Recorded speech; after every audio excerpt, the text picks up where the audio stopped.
अब देखो यहाँ पे अगर मेरे पास चार्ज क्या होता है, इलेक्ट्रॉन पे वो नेगेटिव चार्ज है और प्रोटॉन पे पॉजिटिव चार्ज होता है। इस पे कोई भी चार्ज नहीं होता, ठीक है। अब अगर मैं वो मास के ऊपर आऊँ ना, तो इलेक्ट्रॉन होता है 9.11 इंटू 10 की पावर -31, और इसका चार्ज होता है 1.67 इंटू 10 की पावर -27, और इसका भी सेम ही होता है। अब देखो, रिलेटिव मास क्या होता है, इलेक्ट्रॉन का जीरो होता है, इन दोनों का वन वन होता है। अब देखो यहाँ पे मेरी बात सुनो, इन दोनों का जीरो क्यों होता है, इसका ये वन वन क्यों होता है, इसके पीछे की साइंस क्या है कि भाई इसका ये वन वन क्यों है।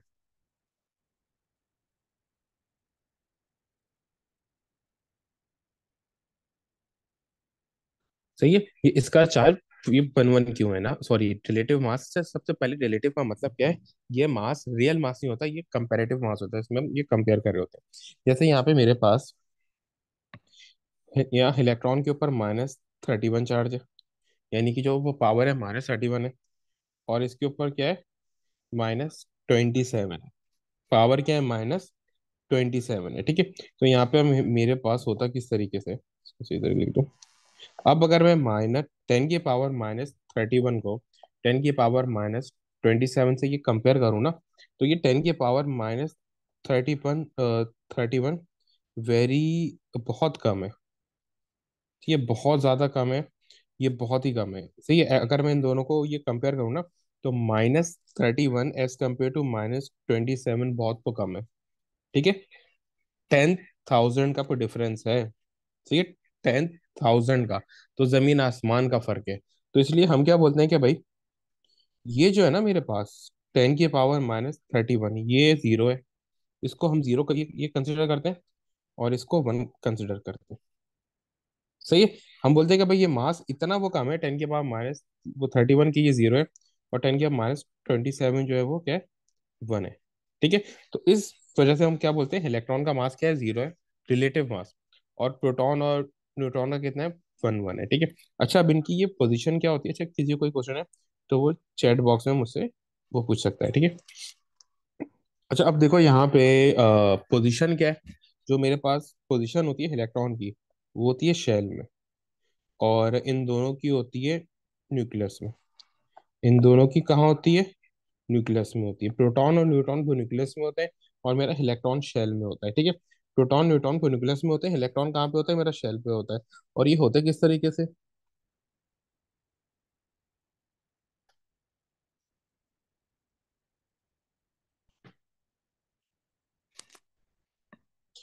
ये होते इस तरीके से हैं कि भाई मेरे पास यहाँ पर एक न्यूक्लियस है, ठीक है। मेरे पास एक तो न्यूक्लियस है। न्यूक्लियस क्या होता है, तो मैंने बहुत बड़ा बना दिया ताकि आपको शो हो सके। न्यूक्लियस एक सेंट्रल पार्ट होता है किसी भी एटम में, ठीक है, जिसमें पूरे का पूरा जो मास होता है ना किसी भी एटम को अप्लाई करता है। इसमें पूरे का पूरा मास है इस एटम का, ठीक है।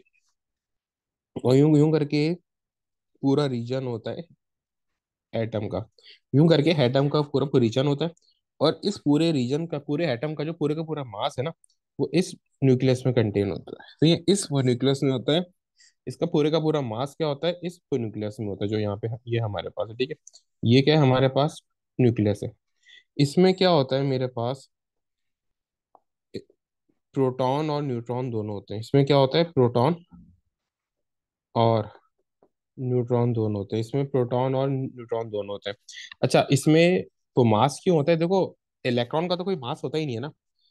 इलेक्ट्रॉन का तो कोई मास होता ही नहीं है। मास ये किसका होता है, प्रोटॉन का होता है और न्यूट्रॉन का होता है।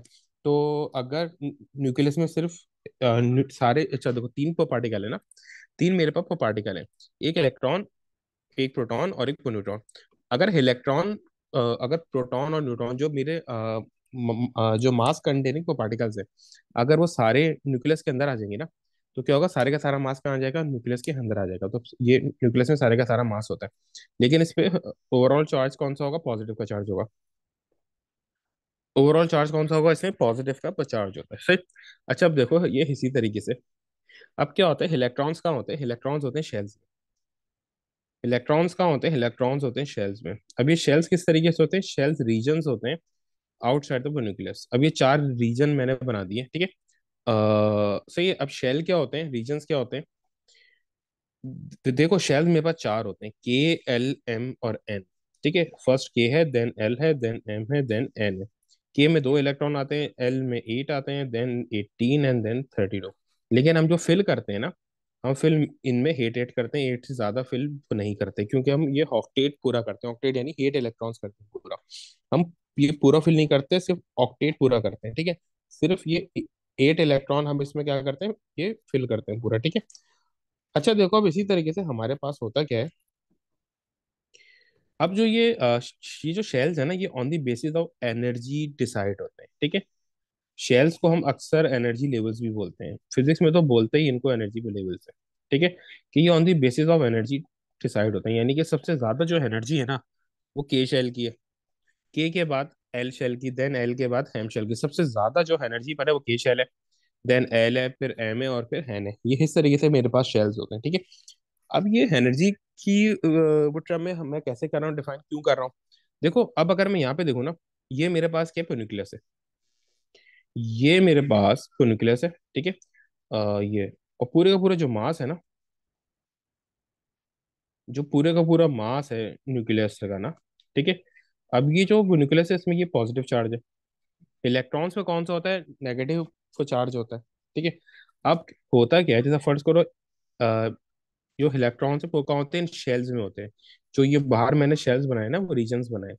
ये मेरे पास है के, ये है एल, ये है एम, और ये है एन। इस तरीके से मेरे पास चार शेल्स। ठीक है, अब हर शेल में जैसे कुछ ना कुछ इलेक्ट्रॉन्स है ना, तो देखो, जैसे फर्ज करो मेरे पास इलेक्ट्रॉन एक यहाँ पर है, एक इलेक्ट्रॉन यहाँ पर है, फिर लेट से एक इलेक्ट्रॉन यहाँ पर है, और एक इलेक्ट्रॉन यहाँ पर है। अगर यहाँ पे देखो, तो जो एनर्जी है ना, कि जो ये एक ये हो गया, एक ये हो गया, अगर मैं अभी फर्स्ट सिर्फ इन दोनों को ये कंपेयर कर रहा हूँ, तो आपको खुद एक बात फील होगी। जो के शेल का इलेक्ट्रॉन है ना, जो के शेल का इलेक्ट्रॉन है, ये वाला इलेक्ट्रॉन। ठीक है, जो के शेल का इलेक्ट्रॉन है, जो के शेल का इलेक्ट्रॉन है, इसके ऊपर न्यूक्लियस ज्यादा एनर्जी को लगा रहा होगा एज कम्पेयर टू हेल शेल वाला। सी, जो के शेल वाला इलेक्ट्रॉन है ना, ये के शेल वाला है, और ये हेल शेल वाला है, ये के का है। तो जो के शेल वाला इलेक्ट्रॉन है, उसके ऊपर न्यूक्लियस ज्यादा एनर्जी को लगा रहा होगा, और जो हेल शेल वाला इलेक्ट्रॉन है, उसके पास न्यूक्लियस एनर्जी कम को लगा रहा होगा। क्यों? क्योंकि डिस्टेंस तो बढ़ गया ना। जो के शेल वाला है इलेक्ट्रॉन, उसके ऊपर वो करीब है, वो जब करीब है तो जाहिर सी बात है, वो न्यूक्लियस उसके ऊपर ज्यादा एनर्जी को लगा रहा होगा।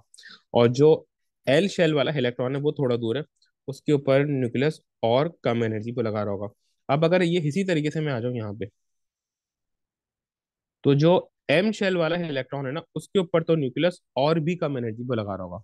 जो एम शेल वाला इलेक्ट्रॉन है, उसके ऊपर तो न्यूक्लियस और भी कम एनर्जी को लगा रहा होगा। क्यों? क्योंकि वो और ज्यादा वो दूर चलेगा। फिर इसी तरीके से जो एन शेल वाला, जो मैंने यहाँ, बल्कि इसको हम इस तरीके से वो बना देते हैं, एक मिनट।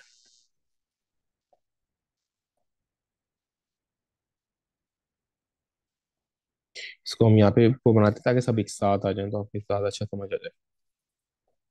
अब ये मैंने यहाँ पे बना दिया इलेक्ट्रॉन ना। सही है?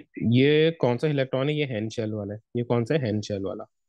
अब जो एनर्जी होगी ना हैन शेल वाले इलेक्ट्रॉन पे, वो एम से भी कम होगी, सबसे वो कम होगी। क्यों? क्योंकि भाई जो डिस्टेंस है ना इस वाले इलेक्ट्रॉन पे, हैन शेल पे, वो सबसे ज्यादा हो गया। तो यानी जो एनर्जी है वो डिपेंड किस पे करती है, पर डिस्टेंस पे।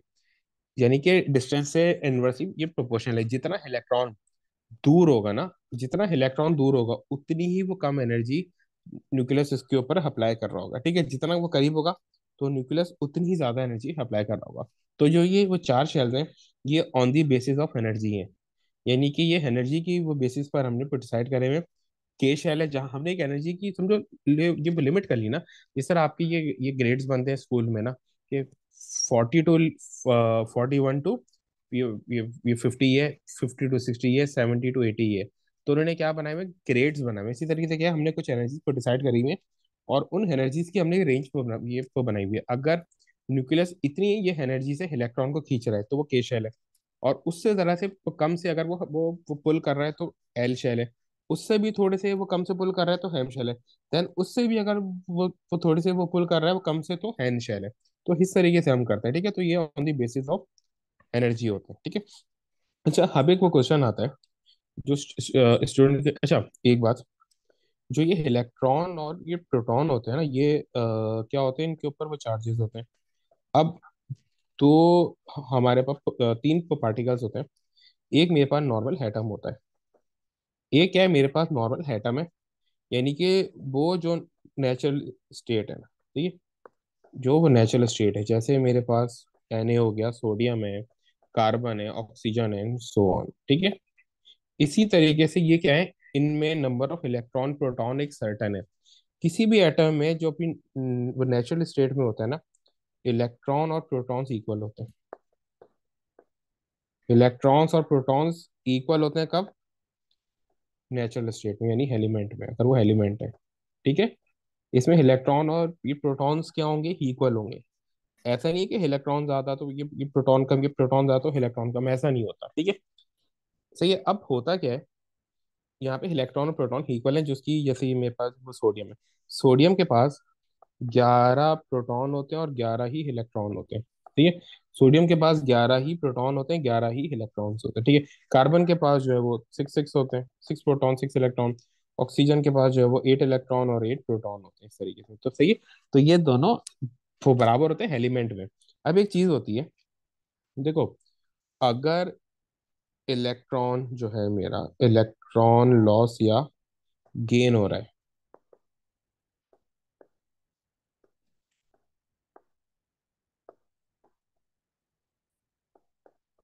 जो इलेक्ट्रॉन है मेरा, जो मेरा इलेक्ट्रॉन है, वो लॉस हो रहा है या गेन हो रहा है ना, या अगर इलेक्ट्रॉन को लॉस होगा या वो गेन होगा, इसको बोलते हैं आयन। क्या बोलते हैं हम? आयन। इलेक्ट्रॉन लॉस या वो गेन होगा, तो वो क्या वो बन जाएगा, वो बन जाएगा आयन। ये बात याद रखना, इलेक्ट्रॉन लॉस या गेन होगा ना, तो वो क्या बन जाएगा, हाइन बन जाएगा मेरे पास। अब जो हाइन जो होता है ना, एक बात याद रखना, कभी भी प्रोटॉन की वो क्वांटिटी चेंज नहीं होती। हमेशा इलेक्ट्रॉन या तो वो लॉस होते हैं या तो गेन होते हैं, ठीक है। अब मैंने लिख दिया ना, ये हाइन में क्या होता है, इलेक्ट्रॉन या तो वो लॉस होते हैं या तो गेन होते हैं, ठीक है। अब ये बात बहुत जरूरी है, स्टूडेंट कभी कभी प्रोटॉन की भी नंबर चेंज कर देते हैं अगर उनको लग रहा है कि हाइन है, ठीक है।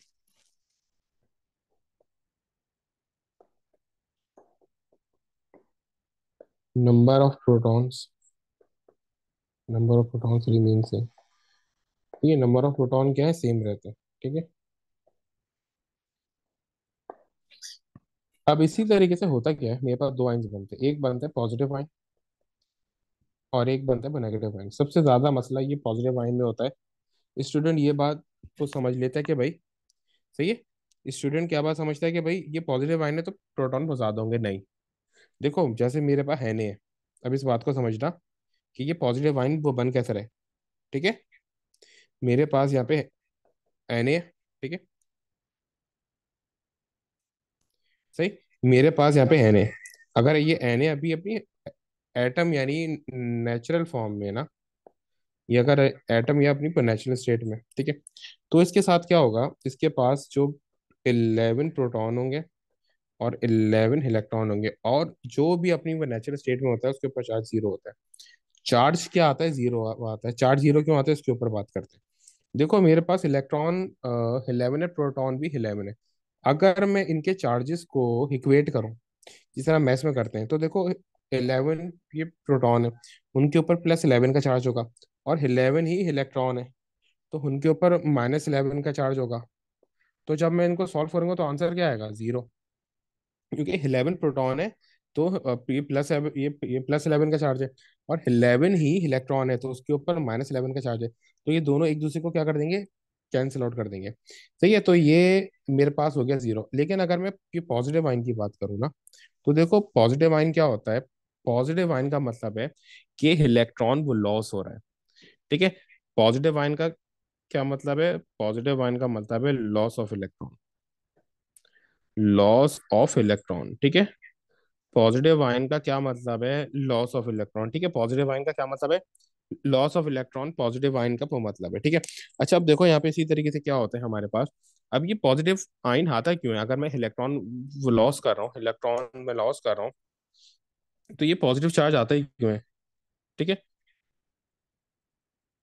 अगर मैं लॉस कर रहा हूँ तो ये पॉजिटिव चार्ज जो है यहाँ पर आता ही क्यों है?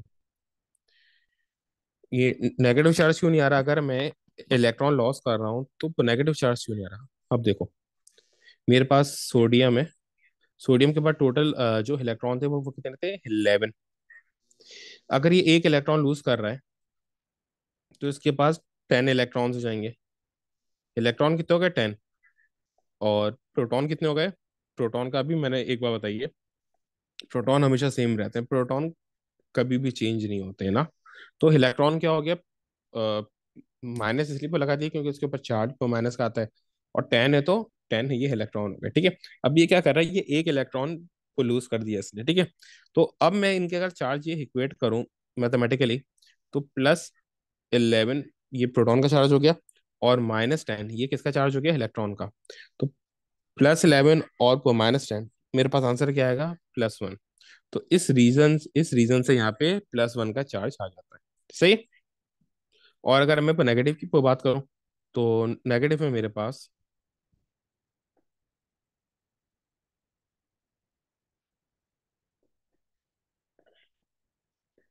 नेगेटिव आयन का मतलब है गेन ऑफ इलेक्ट्रॉन, ठीक है। नेगेटिव आयन का क्या मतलब है? Gain of electron. Negative ion हम बोलते हैं कि जब हम इलेक्ट्रॉन गेन करते हैं, ठीक है। नेगेटिव आयन हम किसको बोलते हैं? जब हम इलेक्ट्रॉन गेन करते हैं ना, उसको हम बोलते हैं नेगेटिव आयन। अब मेरे पास यहाँ पे है Cl है। देखो Cl के पास इन नॉर्मल कंडीशन 17 इलेक्ट्रॉन होते हैं, 17 ही प्रोटॉन्स होते हैं, ठीक है। लेकिन अगर मैं Cl हाइन की तरफ आ जाऊँ ना, तो वो हो जाता है Cl वो माइनस। तो ये Cl माइनस क्यों होता है? अब इसकी तरफ हम आते हैं, तो इसमें इलेक्ट्रॉन हो जाते हैं -18, यानी 18 इलेक्ट्रॉन्स हो जाएंगे Cl। सही है, गेन ऑफ इलेक्ट्रॉन है ना। और प्रोटॉन्स हो जाएंगे +17। तो अगर मैं इन दोनों को इक्वेट करूँ ना, यानी +17 और -18, तो मेरे पास आंसर क्या आएगा? -1, ठीक है। तो ये इस तरीके से ये on the basis of overall charge जो है ना वो डिसाइड होता है, ठीक है। कि मेरे पास क्या आ रहा है? अगर मैं इलेक्ट्रॉन गेन कर रहा हूँ तो नेगेटिव आयन आ रहा है, ठीक है। यानी कि नेगेटिव चार्ज आ रहा है, तो इस वजह से उसको नेगेटिव आयन बोलते हैं। तो वो नेगेटिव चार्ज क्यों आ रहा है? क्योंकि मेरे पास नंबर ऑफ इलेक्ट्रॉन्स इंक्रीज हो गए। वो कितने हो गए? 18। और प्रोटॉन तो मेरे पास सेम ही हमेशा पर रहते हैं। तो +17 इज -18 इजिकल्स टू -1, ठीक है। इस तरीके से हम करते हैं, सही। अच्छा देखो, अब आ जाओ इलेक्ट्रॉनिक कन्फर्गेशन की तरफ। इलेक्ट्रॉनिक वो कन्फर्गेशन ये हमारे पास क्या होती है, ठीक है। तो ये इलेक्ट्रॉनिक वो कन्फर्गेशन ये हमारे पास क्या होती है? कि इलेक्ट्रॉनिक वो कन्फर्गेशन का मतलब है कि हर शेल में कितने इलेक्ट्रॉन्स आ सकते हैं, ठीक है।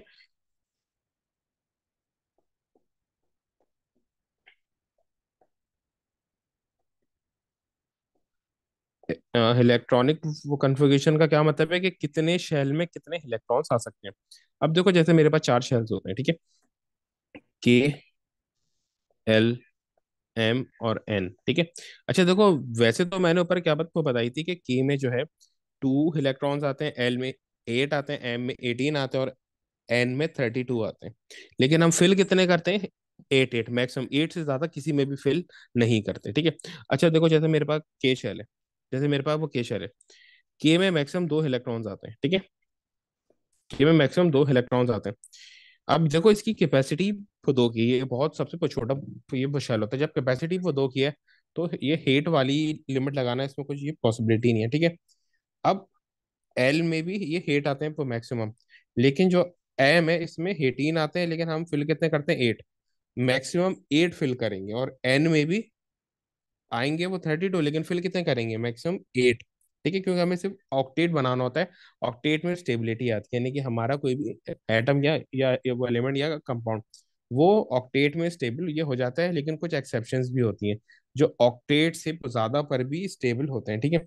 लेकिन जो वो नॉर्मल किसी भी एटम या किसी भी चीज की जो स्टेबिलिटी आती है, वो आती है ऑक्टेट, यानी 8 इलेक्ट्रॉन। 8 इलेक्ट्रॉन का मतलब जो वैलेंस शेल होगा ना, आखिरी शेल, उसमें 8 इलेक्ट्रॉन्स होंगे, उसको बोलते हैं ऑक्टेट। अच्छा, ऑक्टेट का,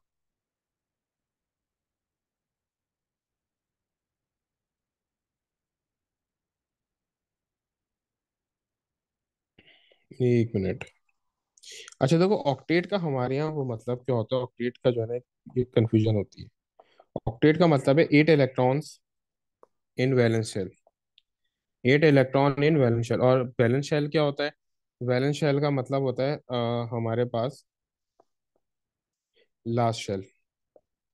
वैलेंस शेल का क्या मतलब होता है हमारे पास लास्ट शेल। जो लास्ट शेल होगा ना उसको हम क्या बोलते हैं, ये वैलेंस शेल। वो लास्ट शेल ही सारे के सारे रिएक्शंस करता है सिर्फ। ठीक है। तो हमें ऑक्टेट ये बनाना होता है। ठीक है। अच्छा अब देखो, अब मैं यहाँ पे कुछ वो लिख रहा हूँ। जैसे मेरे पास वो कार्बन है, कार्बन हो गया, सोडियम है, और क्लोरीन है। ठीक है। सोडियम Na+ हो गया। ठीक है। क्लोरीन है, क्लोरीन माइनस हो गया। देन मेरे पास कैल्शियम है, और कैल्शियम 2+ हो गया। अब देखो मेरे पास वो कार्बन है। कार्बन कोई भी ऐसा खास आयन को बनाता नहीं है सिर्फ। ठीक है।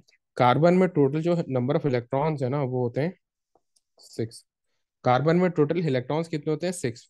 तो देखो हम इसको फिल ये किस तरीके से करेंगे कि जो के शेल है ना, हमारा के शेल है मैक्सिमम, ये देख लो कि कितने कितने इलेक्ट्रॉन्स आते हैं। 2 8, और बाकी में 8 8 8, सिर्फ के में 2 आते हैं। तो हम यहाँ पास 6 ये इलेक्ट्रॉन्स है ना, तो के में फिल करेंगे 2। के में हमने फिल कर लिए 2। अब जो एल है, अब हमारे पास ये बचे कितने हैं, 6 थे। 2 फिल कर लिए तो 4 बचे। सही है, 6 इलेक्ट्रॉन्स है ना टोटल कार्बन के पास। 2 हमने फिल कर दिए के में, और 2 हमने फिल कर दिए ये बचे वो कितने, 4। वो हमने एल में फिल कर दिए। ठीक है। अब इस तरीके से हमारे पास सोडियम है। सोडियम के पास 11 इलेक्ट्रॉन्स होते हैं। सोडियम प्लस के पास वो 10 होते हैं। क्लोरीन के पास 17 होते हैं। क्लोरीन माइनस के पास 18 होते हैं। इसी तरीके से वो कैल्शियम के पास वो 20 होते हैं। और कैल्शियम 2+ के पास 18 होते हैं। ठीक है। 2+ का मतलब यानी कि 2 इलेक्ट्रॉन को कम हो रहे हैं ना, ये पॉजिटिव आयन यानी लॉस ऑफ इलेक्ट्रॉन। ठीक है। अब यहाँ पे अगर मैं वो सोडियम पे आऊँ तो मैं सोडियम पे एक बात तो देखूंगा कि भाई 2 जो है मैक्सिमम 2 वो के में आते हैं, कभी भी 2 से ज्यादा के में नहीं आते। मैक्सिमम कितने आएंगे, 2। उसके वो बाद मेरे पास अब कितने बचे टोटल इलेक्ट्रॉन, कितने थे, 11। 2 आ गए वो के में, कितने बचे, 9। अगर मैं यहाँ पे 9 फिल करूंगा, नहीं, मैक्सिमम ये 8 इलेक्ट्रॉन आ सकते हैं, तो मैं 8 फिल करूंगा यहाँ पे। मैंने ये 8 फिल कर दिया। अब मेरे पास कितने बच गए, 2 8 वो कितने हो गए, 10। अब मेरे पास टोटल 11 थे, 10 मैंने फिल कर दी, बचे कितना, एक। तो एक मैं यहाँ पे फिल कर दूंगा। अगर मैं Na+ की बात करूँ तो इसमें है ही 10, तो इसमें मैं 2 फिल कर दूंगा। और बचे कितने, 8। 8 मैं यहाँ पे फिल कर दूंगा। ठीक है। अब इसी तरीके से मेरे पास ये क्लोरीन का है। क्लोरीन में 17 है, तो फर्स्ट में आए 2। टोटल 17 थे, 2 मैंने कर दिए फिल। बचे कितने, 15। 15 में से 8 में यहाँ पे फिल कर दूंगा, कि देखो 15 तो मैं एक शेल में फिल नहीं कर सकता, मैक्सिमम 8 फिल कर सकता हूँ। ठीक है। तो मेरे पास 2 और 8 ये कितने हो गए, 10। और टोटल कितने, 7 बचे, कितने, 7। तो मैं यहाँ पे ये कितने फिल कर दूंगा, 7। मैक्सिमम इसमें भी 8 आ सकते हैं। इसी तरीके से क्लोरीन 18 है, तो मैं फर्स्ट में 2 फिल करूंगा, फिर 8 और फिर 8 ना। मैंने ये टोटल 18 थे, सबसे पहले 2 फिल किया, तो ये कितने वो बचे, 16। फिर मैंने 16 थे बचे, फिर मैंने 8 फिल किया है हेल में। फिर 2 + 8 कितने हो गए, 10। टोटल कितने थे, 18, यानी 8 वो बाकी थे, तो मैंने 8 यहाँ पे फिल कर दिया। ठीक है। फिर मेरे पास क्या, कैल्शियम है। कैल्शियम में मेरे पास 2 इलेक्ट्रॉन्स है, ये फर्स्ट शेल में।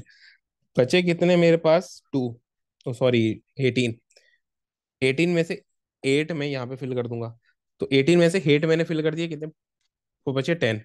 10 में से 8 यहाँ पे फिल कर दूंगा, कितने बचे, 2। तो 2 में आखिरी शेल में फिल कर दूंगा। मैक्सिमम आपके पास तो कैल्शियम तक है, कैल्शियम से ज्यादा वो नहीं है।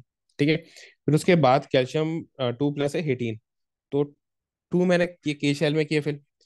18 थे, 2 मैंने के शेल में किए फिल, बचे कितने, 16। 16 में से 8 मैंने एल शेल में कर दिए फिल। 16 में से 8 मैंने एल शेल में फिल फिल कर दिए, बचे कितने, 8। और 8 वो मैंने यहाँ पे फिल कर दिया। तो ये आपके पास इलेक्ट्रॉनिक ये कन्फिगरेशन होती है। ठीक है। इस तरीके से आप इलेक्ट्रॉनिक कन्फिगरेशन को करते हो। ठीक है।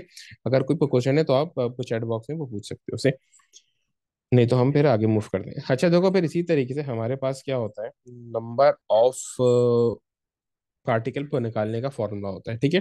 ये मैंने इससे पहले जो मुझसे पढ़ चुके हैं उनको ये फॉर्मूला पता होगा। ठीक है। X number of particles.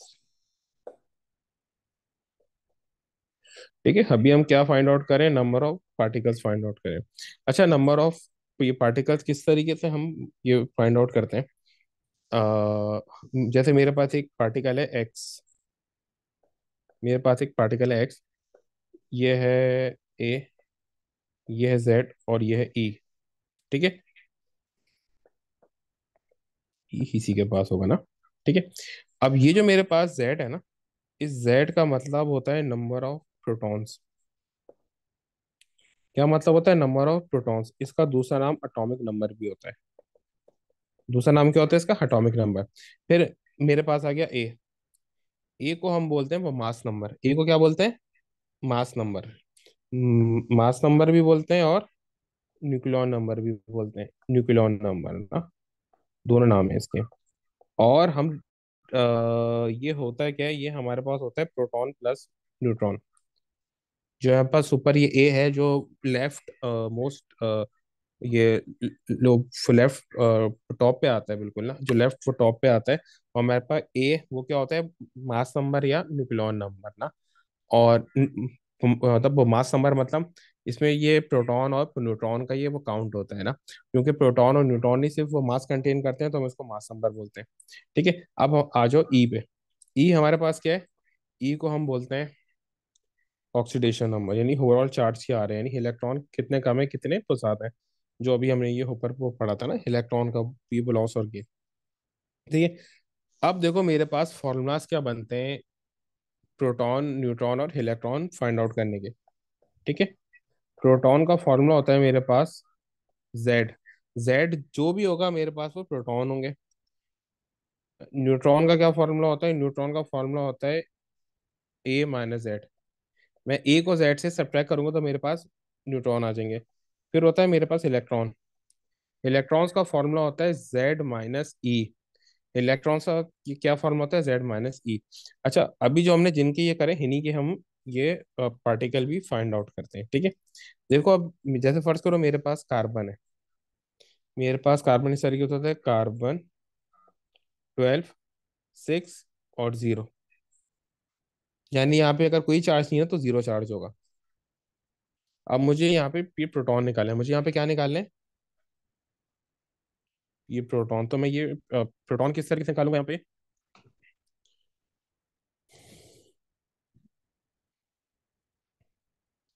Carbon सही है। अच्छा, ये मेरा क्या है? ये मेरा जेड है, ये मेरा ए है, ये मेरा ई है। ठीक है, यस, इलेक्ट्रॉन प्लस प्रोटॉन ए को बोलते हैं। ठीक है, सॉरी, इलेक्ट्रॉन प्लस प्रोटॉन नहीं, न्यूट्रॉन प्लस प्रोटॉन। ठीक है, वो बोलते हैं ए को।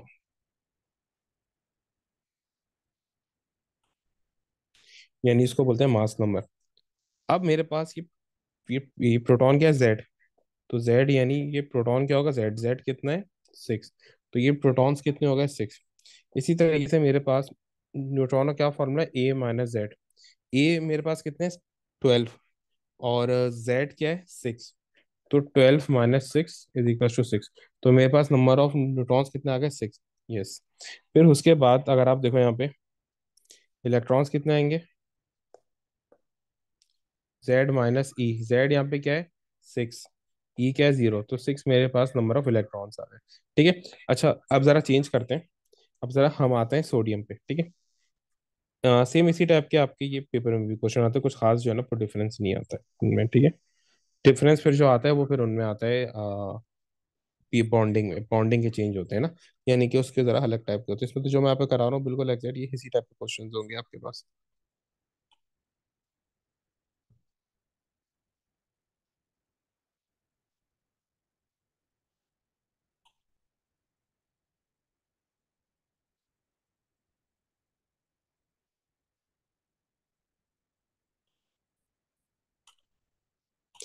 अच्छा देखो यहाँ पे, अब मेरे पास क्या है? सोडियम। सोडियम के पास टोटल जो है ना 23, जो काउंट होता है मास नंबर, ये होते हैं 11। और ये चार्ज है प्लस का, ये होता है +1 ना। ठीक है, तो अब यहाँ पे मेरे पास ये क्या होगा? ये मेरे पास है जेड, ये मेरे पास है ए, और ये प्लस मेरे पास है ई। ठीक है, तो अब हम इसके प्रोटॉन इलेक्ट्रॉन और न्यूट्रॉन कैसे निकालेंगे? देखो यहाँ पे मेरे पास ये प्रोटॉन है। प्रोटॉन का काउंट क्या होता है, जेड, जेड क्या है 11।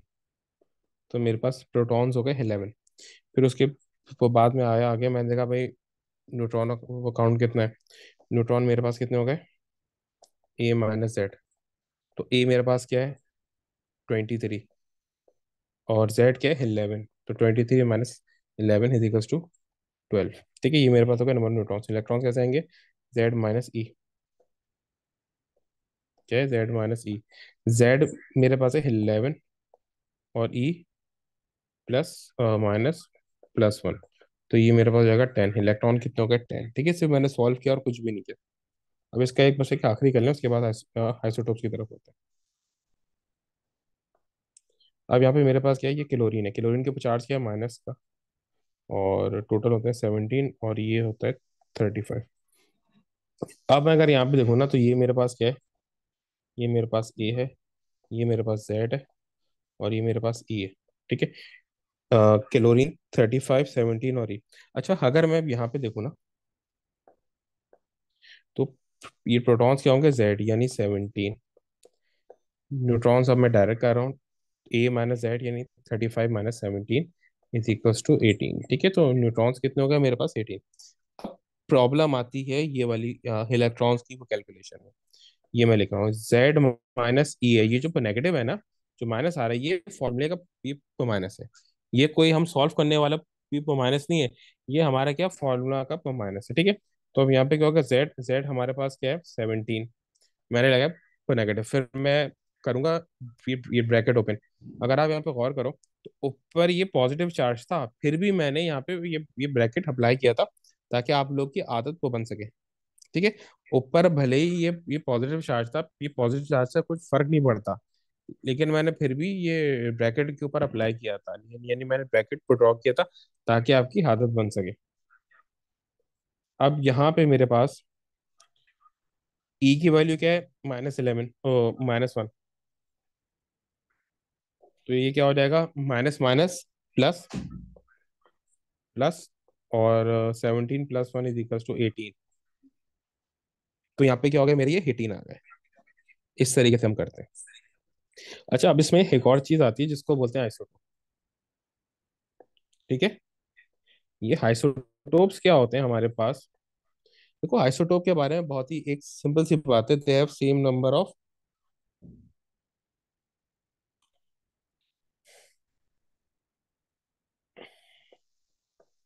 They have same number of electron and protons, mostly protons ना। yes, they have same number of electrons and protons, but different number of neutrons. सही। सही। अब देखो, अब एक चीज है भाई, अगर नंबर ऑफ न्यूट्रॉन्स चेंज हो रहे हैं ना, तो इनके चेंज होने की वजह से क्या क्या चीजें चेंज हो सकती हैं। अगर नंबर ऑफ न्यूट्रॉन्स चेंज हो रहे हैं, तो इनके चेंज होने की ये वजह से क्या क्या चीजें चेंज हो सकती हैं। ठीक है,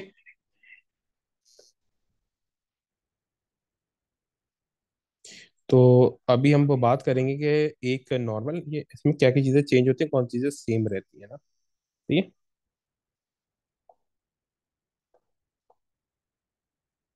सेम डिफरेंट, कि क्या कि वो कौन कौन सी चीजें सेम रहेंगी और कौन सी चीजें डिफरेंट हो जाएंगी, चेंज हो जाएंगी, इन शॉर्ट में। अब देखो, मेरे पास सेम क्या रहेगा, नंबर ऑफ इलेक्ट्रॉन्स और प्रोटॉन्स जो है वो सेम रहेंगे। ठीक है, एक तो ये आ गया। ठीक है, सेकेंडली, अगर इलेक्ट्रॉन सेम है ना, तो इलेक्ट्रॉनिक कन्फिग्रेशन भी सेम होगी। और एक क्वेश्चन ना आजकल आ रहा है, एक ही पर मार्क का होता है, उसमें लिखा होता है कि भाई केमिकल प्रॉपर्टीज भी सेम होगी। सही है। अच्छा, अब केमिकल ये प्रॉपर्टीज किसके ऊपर डिपेंड करती हैं, वो डिपेंड करती हैं चार्ज के ऊपर, यानी कि इलेक्ट्रॉन्स के ऊपर। अगर इलेक्ट्रॉन कम या ज्यादा हो रहे हैं, इट मीन्स के केमिकल प्रॉपर्टीज ये वेरी कर रही हैं, चेंज हो रही हैं। अगर इलेक्ट्रॉन कम या ज्यादा हो रहे हैं, फिर से मेरी बात सुन लो, अगर इलेक्ट्रॉन्स कम या ज्यादा हो रहे हैं, तो इसका क्या मतलब है कि केमिकल प्रॉपर्टीज चेंज हो रही है। देखो, कोई भी अगर हम कंपाउंड फॉर्म करते हैं तो उसमें इलेक्ट्रॉन इन्वॉल्व होता है। अगर हम आयनिक कंपाउंड की बात करें तो उसमें एक प्रॉपर जो है लॉस और गेन ऑफ इलेक्ट्रॉन होता है ना। और अगर हम कोवेलेंट की भी बात करें ना, तो उसमें भी जो अट्रैक्शन होती है ना वो इलेक्ट्रॉन की होती है, ठीक है। न्यूट्रॉन का तो वो कुछ भी नहीं होता। तो जो केमिकल प्रॉपर्टीज का मतलब होता है वो रिएक्शन। तो रिएक्शन डिपेंड किस पे करते हैं, इलेक्ट्रॉन्स पे, क्योंकि भाई इलेक्ट्रॉन का काउंट ही वो सेम है, इलेक्ट्रॉन चेंज ही नहीं हो रहा। तो केमिकल प्रॉपर्टीज क्या रहेंगी, सेम। यहाँ पे मैं लिख देता हूँ due to same number of electrons, क्योंकि नंबर ऑफ इलेक्ट्रॉन्स क्या है, सेम है, ठीक है। अच्छा देखो फिर उसी तरह मेरे पास क्या है, न्यूट्रॉन्स जो है ना वो डिफरेंट होते हैं। न्यूट्रॉन्स क्या होते हैं, वो डिफरेंट होते हैं, ठीक है। अब अगर न्यूट्रॉन्स वो डिफरेंट है तो एक बात वो गौर करना, न्यूट्रॉन्स जो है वो मास कंटेन करते हैं। अगर न्यूट्रॉन्स चेंज हो रहे हैं तो उसका उस एटम का वो मास भी चेंज होगा, ठीक है। तो जो मास है वो भी चेंज हो जाएगा, और अगर मास चेंज हो रहा है तो फिजिकल प्रॉपर्टीज भी चेंज हो जाएंगी। फिजिकल प्रॉपर्टी जैसे melting point, boiling point, density, etcetera ये सब डिपेंड किस पे करती हैं, वो मास पे, ठीक है। तो अगर वो मास चेंज हो रहा है तो फिजिकल प्रॉपर्टीज भी आपकी चेंज होंगी, ठीक है, आइसोटोप में। अच्छा ये आइसोटोप लिखा किस तरीके से होता है, जैसे यहाँ पे हमारे पास ही क्लोरीन का लिखा होता है ना। अब जरा इसके नंबर ऑफ पार्टिकल्स एक दो ये हे की निकालते हैं। जैसे ये क्लोरीन मैंने लिखा हुआ है, इसको बोलते हैं क्लोरीन 35। इसी तरीके से इसका एक आइसोटोप होता है क्लोरीन 35 का, इसको बोलते हैं क्लोरीन 37, ठीक है। क्लोरीन 37 ये क्या होता है, Cl लिखा मैंने, ऊपर लिखा होगा 37, ठीक है। और नीचे क्या होगा मेरे पास, सेम सब वही चीजें, सेम वही चीजें, डिफरेंस कुछ भी नहीं है। अच्छा आइसोटोप में आयन हो सकता है, ठीक है। अब देखो यहाँ पे इन दोनों का अगर मैं डिफरेंस निकालूं ना, तो ये क्या था, सिर्फ इसका फर्क है, उसमें ये 35 था, यहाँ ये वो 37 है। मेरा जो वो मास नंबर था वो चेंज हो गया ना, क्योंकि मास नंबर में ही क्या होते हैं, वो न्यूट्रॉन्स होते हैं। तो अब यहाँ पे अगर मैं इसको निकालूं तो किस तरीके से होगा, अगर मैं इलेक्ट्रॉन, प्रोटॉन और न्यूट्रॉन निकालूं, क्योंकि इसमें हमेशा ना पहले प्रोटॉन निकालो, फिर न्यूट्रॉन निकालो, और थर्ड में इलेक्ट्रॉन निकालो। क्यों बोल रहा हूँ अब इस बारे में, वो बताता हूँ। अब ये मेरे पास 17 है, ठीक है। न्यूट्रॉन कितने, 37 माइनस 17, तो ये आ गए वो 20। ऊपर को न्यूट्रॉन कितने थे जो मैंने नॉर्मल किया था क्लोरीन, ऊपर थे 18। यहाँ पे कितने हो गए इसके आइसोटोप में, 20 हो गए। तो ये हैवियर क्लोरीन, ठीक है। फिर उसी तरीके से देखो, एक बात मैंने ऊपर आपको बताई थी, अगर कोई भी ये एलिमेंट हो, एलिमेंट का मतलब चार्ज जीरो है ना, यानी कि वो ये नॉर्मल स्टेट है, चार्ज जीरो है। अगर चार्ज जीरो है तो इट मीन्स कि वो एलिमेंट है, और उसमें इलेक्ट्रॉन और प्रोटॉन काउंट इक्वल है। अब यहाँ पे आपने इलेक्ट्रॉन निकालने की कोई जरूरत ही नहीं है। अगर ऊपर का चार्ज जीरो है, अगर चार्ज जीरो है तो ये इट मीन्स कि अपनी वो नेचुरल स्टेट में, अगर चार्ज जीरो है तो इट मीन्स कि वो नेचुरल स्टेट में, तो इलेक्ट्रॉन और ये प्रोटॉन का काउंट क्या होगा, इक्वल होगा। तो आपने कुछ भी जो है यहाँ पे वर्किंग करने की जरूरत तो नहीं है, सही। ये था आपके पास आइसोटोप, लेकिन इसकी जरा कुछ ये प्रॉपर्टीज कर लेते हैं। ये ये प्रॉपर्टीज है, उसके अलावा एक ये कैलकुलेशन भी है इसकी, उसकी तरफ भी हम आते हैं।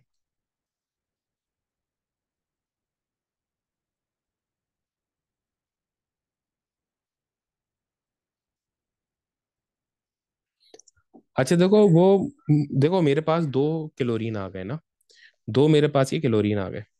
एक क्लोरीन का मास कितना है, 37, यानी क्लोरीन पर 37, एक क्लोरीन क्या है, 35। तो दोनों टाइप के मेरे पास क्लोरीन है। अच्छा देखो ये दोनों दोनों का जो मास है ना ये अलग अलग है। अब भाई मैं मास यूज कौन सा करूंगा, अभी एक क्वेश्चन आ गया ना, कि सर हम वो जो मास है यूज कौन सा हम करें, ठीक है। अब जाहिर सी बात है, ये तो हमारे पास क्वेश्चन आ गया कि सर हम जो मास है यूज कौन सा करें। तो इसके लिए हम आइसोटोपिक मास की कैलकुलेट करते हैं, ठीक है। ये दोनों में है, ठीक है। लेकिन ये आईजीसीएसई में तो बहुत बहुत ज्यादा आता है, ठीक है, कि हम आइसोटोपिक मास कैलकुलेट करें ना, आइसोटोप का मास कैलकुलेट करें। तो ये आइसोटोपिक मास हम ये कैलकुलेट करते किस तरीके से, ठीक है। देखो मेरे पास जो अबंडेंस है, यानी कि देखो जो मेरे पास फर्स्ट को 100%, अगर कहीं पे 100 मोल्स है, 100% ये क्लोरीन है ना, तो इनकी परसेंटेज होगी कि ये वाला जो मेरे पास आइसोटोप है क्लोरीन वो 37 वाला, वो कितना होगा, और जो क्लोरीन 35 वाला है वो आउट ऑफ 100 वो कितना होगा, तो जो क्लोरीन वो 37 वाला है वो मेरे पास होता है 25%। और जो क्लोरीन, सॉरी क्लोरीन, वो 37 वाला होता है 25%, यस। और क्लोरीन 35 वाला होता है 75%। तो मुझे इनका क्या करना है, आइसोटोपिक मास निकालना है। क्या निकालना है मैंने इनका, आइसोटोपिक मास निकालना है। क्या कैलकुलेट करना है, इनका आइसोटोपिक मास निकालना है। तो मैं कैसे करूंगा, एक बहुत ही सिंपल सा फॉर्मूला है, ए आर, ठीक है, इजिकल्स टू, यानी कि relative atomic mass, equals to 37, यानी इस क्लोरीन का mass multiply by its percentage जो कितनी है 25, फिर प्लस इस क्लोरीन का मास जो कितना है 35 मल्टीप्लाई बाय इट्स एबंडेंस जो कितना है 75। और इस पूरे को 100 से क्या कर दो, डिवाइड कर दो। 100 से क्यों डिवाइड करें, क्योंकि मैंने दोनों की परसेंटेजेस यहाँ पे बोली है। तो यहाँ पे वो मेरे पास क्या आ जाएगा, ओवरऑल वो मास हो जाएगा। इसी वजह से हम ये क्लोरीन का जो मास लेते हैं वो 35.5 हम लेते हैं। कितना लेते हैं, 35.5। तो वो हम इस तरीके से ये कैलकुलेट करते हैं, ठीक है। तो जो वो मास आता है वो हम इस तरीके से ये कैलकुलेट करते हैं, सही।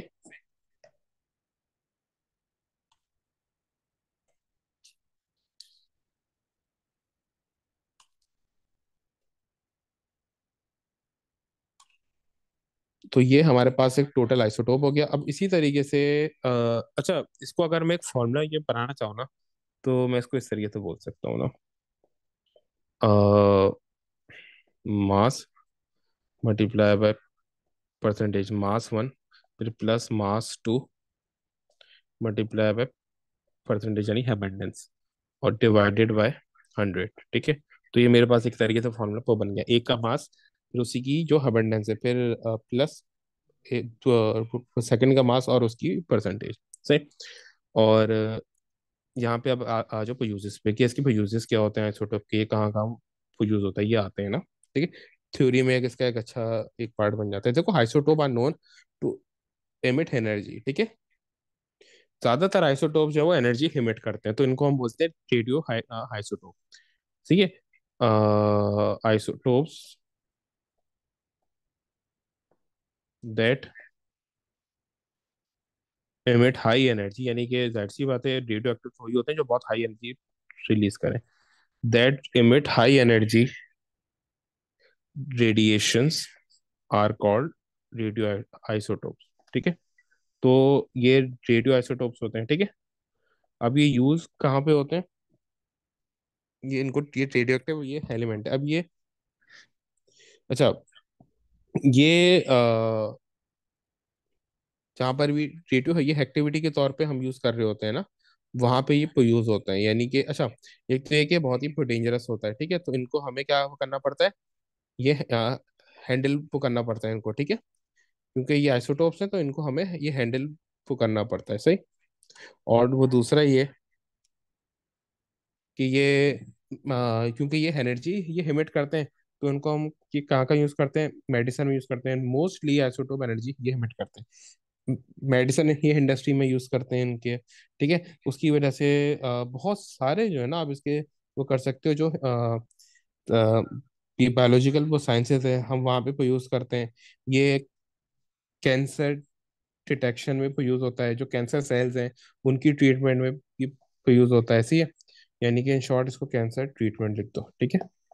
ये कैंसर ट्रीटमेंट में, क्योंकि ये हाई एनर्जी होते हैं ना, तो इनसे हम वो कैंसर के सेल क्या करते हैं, वो खत्म करते हैं। और इसके अलावा जो मेटाबॉलिज्म है आपका, उसको ट्रीट करने में तो यूज होता है। तो इस तरीके से बहुत सारे जो है ना इसके वो होते हैं, यूसेज हैं, ठीक है। तो ये आपके पास आइसोटोप के क्या यूज है, ठीक है। इसी तरीके से इसके बॉडी में बहुत सारे जो है ना वो यूजेस होते हैं, सही। तो ये आपके पास, अच्छा, इसी तरीके से जो वो आइसोटोप होता है वाटर का ना, सॉरी, हाँ, हाइड्रोजन का, ट्रीटियम, वो यूज होता है, वो उसको बोलते हैं हैवी हाइड्रोजन।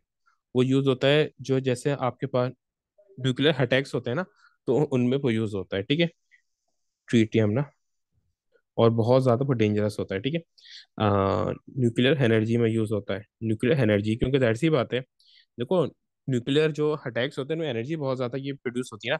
तो isotopes are known to generate more energy ना, वो ज्यादा एनर्जी ये प्रोड्यूस करते हैं, इसलिए वो उसको हम कहाँ यूज करते हैं, न्यूक्लियर एनर्जी में यूज करते हैं। सही। तो ये आपका पूरा A to Z जो है ना टॉपिक था आपका, ठीक है। कुछ भी इसमें रह नहीं गया, ठीक है। अब इंशाल्लाह ताला नेक्स्ट क्लास में की कोवलेंट करेंगे मॉर्निंग। चले, ओके, अल्लाह हाफिज।